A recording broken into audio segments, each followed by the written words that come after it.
வணக்கம். காஞ்சிபுரத்திலிருந்து காஞ்சி ஸ்ரீதர்.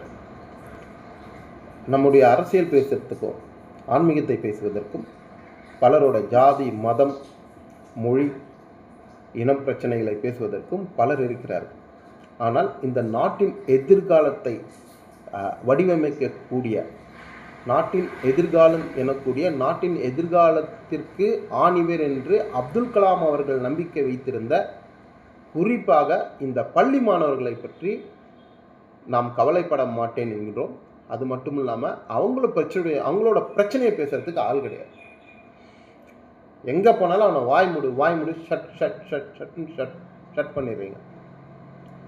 அந்த பள்ளி மாணவன் ஒரு ஸ்கூலில் போனால் டீச்சரோட ப்ரெஷர், வாத்தியாரோட ப்ரெஷர், பிரின்சிபலோட ப்ரெஷர், பேரண்ட்ஸோட ப்ரெஷர், கோச்சில் போனால் கோச்சோட ப்ரெஷர், ஏகப்பட்ட ப்ரெஷர்களுக்கு நடுவில் இந்த குழந்தைகள் தன்னுடைய வாழ்க்கையை நகர்த்துறாங்க.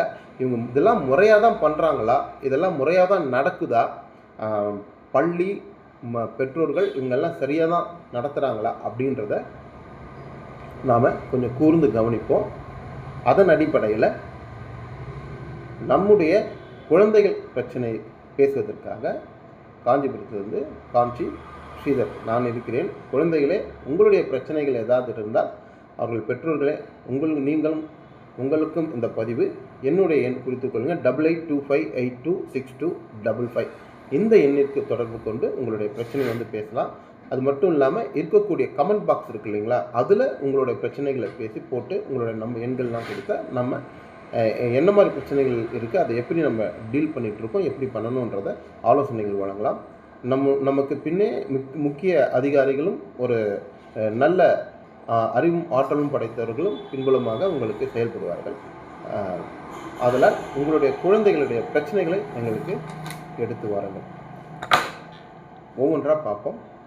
இன்றைக்கி முதல் பிரச்சனை, குழந்தைகளுக்கு என்ன மாதிரியான கல்வி கொடுக்கப்படுகிறது. குறிப்பாக காஞ்சிபுரம் மாவட்டத்தில் கல்வி குழந்தைகளுக்கு தரமாக இருக்கிறதா?